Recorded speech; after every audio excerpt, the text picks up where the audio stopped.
चलिए स्टार्ट करते हैं आज की क्लास। आज की क्लास में हम देखेंगे अकाउंटेंसी में रिटायरमेंट ऑफ अ पार्टनर से रिलेटेड एमसीक्यू, जो कि बोर्ड एग्जामिनेशन के लिए बहुत ही महत्वपूर्ण है और उन बच्चों के लिए बहुत ही महत्वपूर्ण होने वाला है जो बीकॉम एंट्रेंस का प्रिपरेशन करने जा रहे हैं। तो वीडियो को बिना स्किप किए अंत तक जरूर देखिए। लास्ट वीडियो में हम लोग 30 तक क्वेश्चन देख चुके हैं। आज देखते हैं क्वेश्चन नंबर 31 से लेकर के 40 तक। क्वेश्चन नंबर 31, अ, ब और स एक फर्म में बराबर के साझेदार हैं। ब अवकाश ग्रहण करता है। शेष साझेदारों ने नई फर्म के लाभों को 5:4 के अनुपात में बांटने का निश्चय किया। प्राप्ति अनुपात होगा A, B and C are equal partners in a firm. B retires and the remaining partners decide to share profit of the firm in the ratio of 5:4. Gaining ratio will be, option यहाँ दिया गया है। A है equal, B है 3:1, C है 2:1 और D है 3:1। तो इसका जो राइट आंसर होगा वो होगा ऑप्शन C 2:1। क्वेश्चन नंबर 32, अ, ब और स 1/2 समंदे 1/3 समंदे 1/6 के अनुपात में लाभ बांटते हैं। स अवकाश ग्रहण करता है। प्राप्ति अनुपात होगा A, B and C are sharing profit in the ratio of 1/2:1/3:1/6. C retires. Gaining ratio will be, option यहाँ पे दिया गया है। A है 2:1, B है 2:3, C है 3:2 और D है 1:2। तो इसका जो राइट आंसर है वो है 3:2, ऑप्शन सी। आप लोग इस क्वेश्चन को सॉल्व करने के बाद ही आंसर पे ध्यान दीजिएगा। क्वेश्चन नंबर 33, अवकाश ग्रहण करने वाले साझेदार को ख्याति दी जाती है। Goodwill is paid out to the retiring partner in, option दिया गया है। ए है पुराने लाभ विभाजन अनुपात में old profit sharing ratio, B है पूंजी अनुपात में कैपिटल रेशियो, सी है लाभ प्राप्ति अनुपात गेनिंग रेशियो, डी है नन ऑफ दिस, इनमें से कोई नहीं। तो इसका जो राइट आंसर होगा वो होगा option A old profit sharing ratio. जब कोई साझेदार अवकाश ग्रहण करता है, रिटायर होता है, तो उसको ओल्ड रेशियो में या ओल्ड प्रॉफिट शेयरिंग रेशियो में ही ख्याति दी जाती है।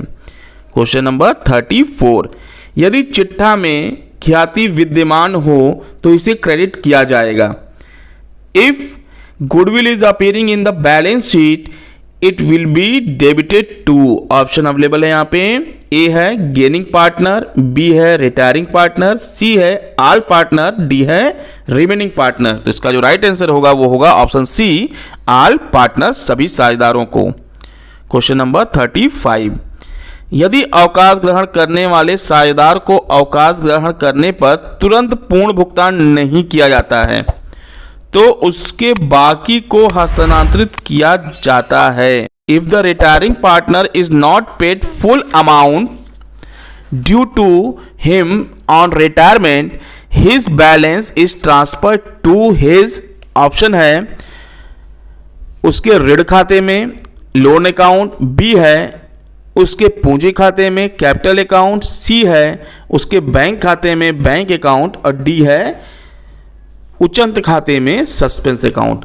तो जब कोई पार्टनर्स रिटायर्ड होता है तो उसके हिस्से का जितना भी कैश होता है उसको देने वाला अगर उसको तुरंत नहीं दिया जाता है तो उसके लोन अकाउंट में ट्रांसफर कर दिया जाता है। तो इसका जो राइट आंसर होगा वो होगा ऑप्शन ए उसके ऋण खाते में लोन अकाउंट में। क्वेश्चन नंबर 36, अवकाश ग्रहण करने वाले साझेदार को ख्याति के हिस्से के लिए किस अनुपात में चालू साझेदारों द्वारा क्षतिपूर्ति की जाती है।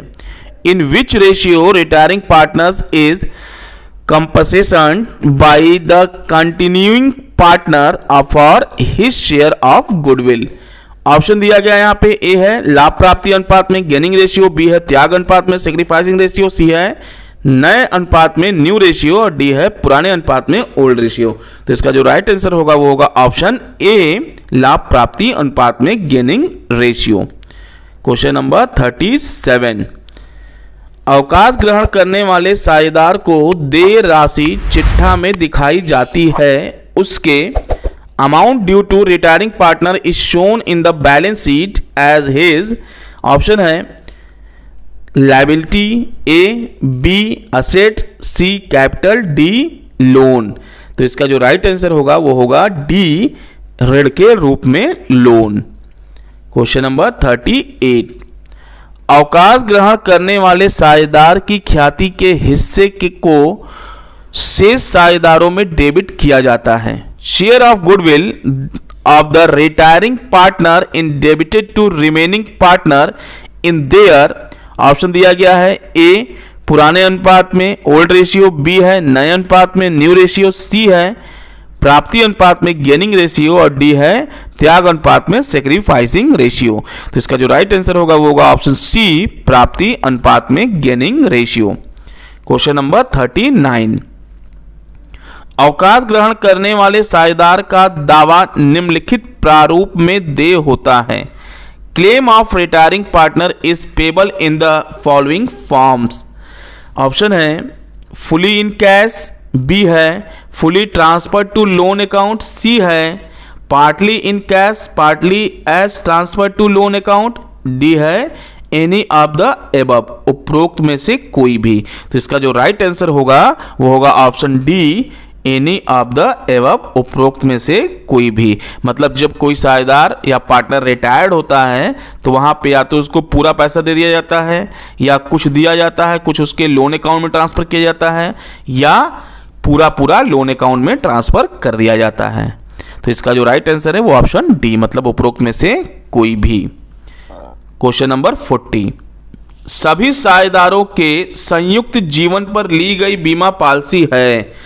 A life insurance policy taken on joint lives of all partners is, option A है एकल जीवन बीमा policy single life policy, B है संयुक्त जीवन policy joint life policy, C है फर्म की जीवन पॉलिसी फर्म्स लाइफ पॉलिसी और डी है नन ऑफ दिस, इनमें से कोई नहीं। तो इसका जो राइट आंसर होगा वो होगा बी, संयुक्त जीवन पॉलिसी ज्वाइंट लाइफ पॉलिसी। अभी के लिए बस इतना ही, मिलते हैं नेक्स्ट वीडियो में। वीडियो पसंद आया हो तो इसको लाइक कीजिए और ज्यादा से ज्यादा शेयर कीजिए ताकि हर एक बच्चे तक पहुंच सके। अगर आपने अभी तक हमारे चैनल को सब्सक्राइब नहीं किया है तो सब्सक्राइब कीजिए, साथ में बेल आइकन को जरूर दबाइए ताकि लेटेस्ट अपडेट आपको मिलता रहे। धन्यवाद, आपका समय शुभ हो।